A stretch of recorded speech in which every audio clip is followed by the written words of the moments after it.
What's up, guys? It's your girl JBS, and I'm coming to you again on the road in my car on my way to work. I have a really big update.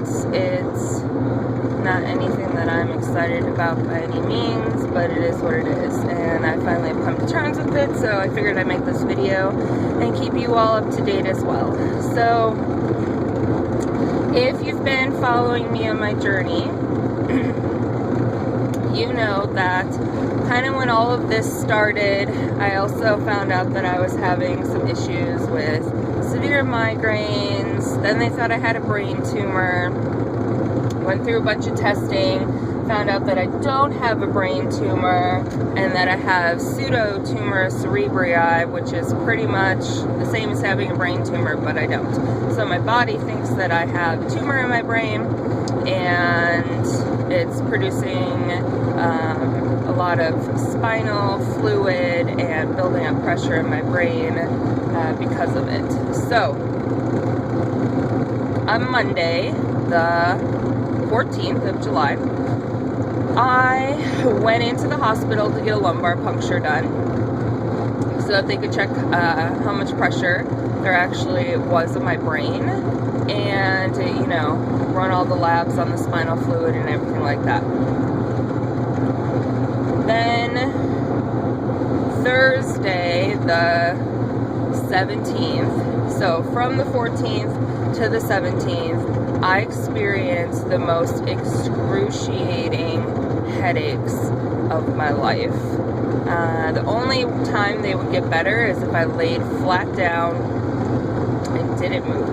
If I was sitting up, if I was moving around, I was in the worst pain of my life. Worse than childbirth pain. It was that bad. So I call my doctor's office on Thursday while I'm at work, and I say, hey, I know that I have a follow-up appointment to find out the results from my lumbar puncture on Friday, so the next day at 7 a.m. I can't wait that long. I'm in severe pain.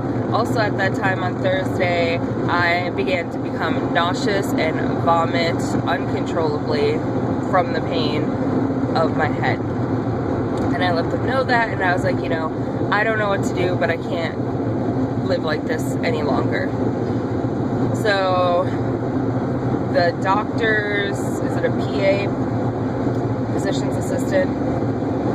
The doctor's PA called me back a couple hours after that, said he talked to my doctor and that they wanted me to go into the ER right away. So I left work, headed home. I actually went home for a couple hours and slept because I was in so much pain. I just needed to lay down and give my body some relief. So I went home, laid down, got my kids from daycare, brought them home, took my oldest, who's 9, and we went to the hospital. This was probably like 4:30 in the afternoon. Arrive at the hospital, they're expecting me, you know, I get checked in, I go to the back, and they tell me that they need to do a procedure on me called a blood patch. So pretty much it's the same thing like getting an epidural, just like my lumbar puncture was. But with this procedure, they pull blood out of your body and then inject it into your back because I had spinal fluid leaking in my back for the past 4 days, and that's why I had the severe headaches. So I had to wait for anesthesiology to come, and they're in and out of surgery. Anesthesia didn't come until 9:40 at night.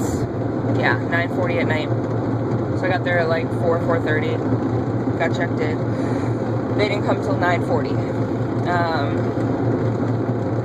Then during the procedure, they were pulling blood from me. The anesthesiologist was shoving the needle in my back, and apparently during some point of this, I ended up having a seizure and, you know, went unconscious. And I woke up, I don't know how long after all this happened. I know the procedure was over with, and I was laying in the hospital bed with, you know, doctors over me and everything. and didn't really know what happened until my daughter described to me what she saw, which was scary. So, got discharged around 11 o'clock, went home, woke up Friday, and I called Dr. Chalk, who's my bariatric surgeon, or is going to be my bariatric surgeon, for my surgery on Monday the 21st, and I went to my follow-up appointment with my neurologist, and he had wanted to put me on some medication because of my results from my lumbar puncture.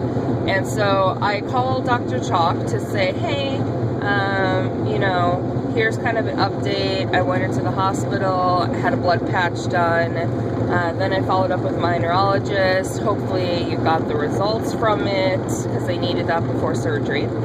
And by the way, they want to put me on this new medication. Is it okay for me to take? Because I was on some medication for bulge disc that I have in my back, and I can no longer take it. One, due to going into surgery, and two, afterwards it could cause complications of ulcers and all this other stuff with my stomach, so I can no longer take it. So I have to figure out what I'm going to do for my back pain. That's a whole other story. So I pretty much called my patient coordinator, Trish, and said, hey, I had this blood patch done. The neurologist wants to put me on this new medication, and I want to make sure that you have all the information you need, so I'm good to go on Monday. You guys, I swear, making videos, like, makes me yawn all the time. This is ridiculous. I'm, like, determined to get through one video without yawning at some point. Anyways, moving on. So, I left this message for Trish.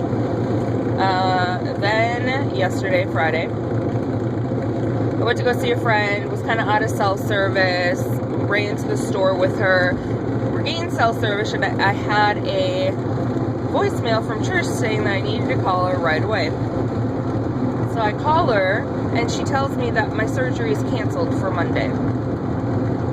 And of course I start freaking out, I'm crying, I'm super emotional. I've been on this, you know, pre-op diet for 2 weeks. It sucks, haven't been able to eat real food, rearranged my work schedule, rearranged schedule for my kids to be watched while I've been surgery. My husband rearranged his schedule so that he could go to surgery with me. Just like all these things happen, right?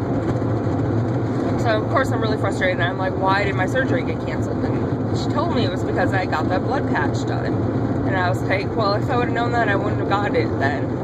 But I guess there's like some risk of going into surgery, you know, after this blood patch, and if it's not fully clotted and more spinal fluids leaking out, it could cause something or other. Of course, you know, while Trish is trying to explain it to me, doing the best that she can, I'm not fully listening, because all I hear is surgery's canceled, I'm going to have to reschedule. And then I'm thinking, you know, how long is that? Is that another month? Is that 2 months? Because I know getting, you know, an OR room is hard. So what the hell? So Trish tells me she'll tell me more on Monday, and she'll call me and we'll work on figuring out where do we go from here. So I'm not having surgery on Monday the 21st.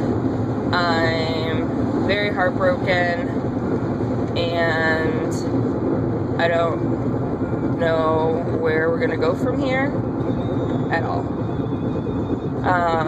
Oh, and there's this like horrible accident. Holy crap. Oh my gosh. Horrible, horrible accident.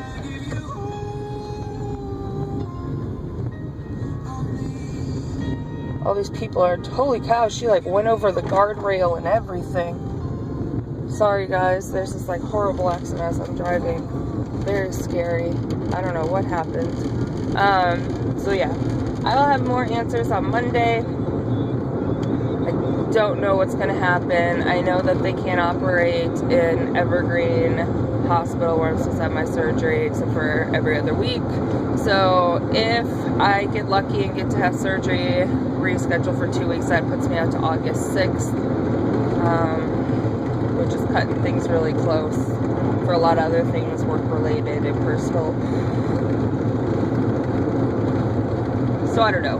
I went off my pre-op diet though, because I'm like, screw this, I'm gonna eat food since I can't, you know, have surgery, and I guess I'll find out more in a couple days. So I just wanted to make this video.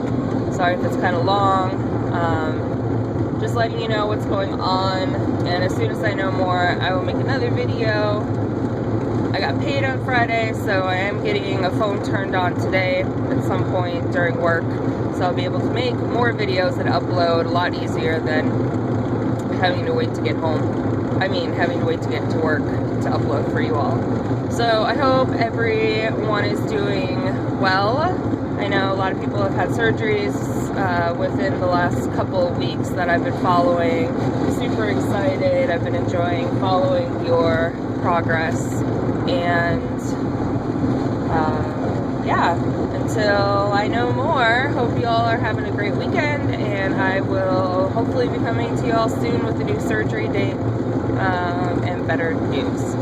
Oh, I do have one other thing. So I found a company that will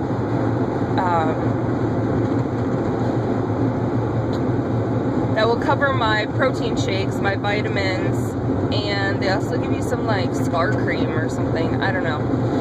I will put the company's name because I can't remember what it's called. It's like, maybe it's Insured Nutrition. I feel like that's what it's called. Insured Nutrition. And pretty much it's a website you go on, tell them that you're having bariatric surgery, that you need to be doing, you know, protein shakes before and after surgery, you need to be on a multivitamin, blah, blah, blah, blah, blah. You give them all of your doctor's information, and then they fax your doctor's office, and your doctor, you know, verifies that, yes, this is correct information, and then the company takes that and sends it to your insurance and sees if you can get it covered by insurance. So I did this process probably like 2.5, 3 weeks ago, and got a phone call yesterday letting me know that my insurance will cover my liquid vitamins, my scar cream, and my protein shakes before and after surgery. So that is super exciting. I get the Premier protein shakes, which are like the ones that you can find at Costco. You get to choose your flavors. I chose a half and half combination of strawberry and chocolate because I can't stand the vanilla. And they just ship it to your house for free, and it just shows up at your door every, you know, few weeks. And I don't have to pay for protein shakes anymore, so that's super exciting. So I'll put their information in the description bar below as well, so that you all can see if your insurance will cover it too, because that's a huge expense off your shoulders. Alright, I'm done now. This has gone on for like 13 minutes. Again, I hope everybody is doing great. Please like and subscribe, and thank you to everybody who's been following my journey. It really does mean a lot to me. It keeps me motivated. It keeps me looking forward to posting another video, especially during this pre-op diet phase when it sucked. I just had some motivation from all of you, and knowing that, you know, I need to be on top of my game for you all so that I can be a, you know, model WLS patient, and hopefully, you know, that'll help inspire you all to wherever you are in your journey. So I will talk to you all soon, and again, have a great weekend. Bye guys.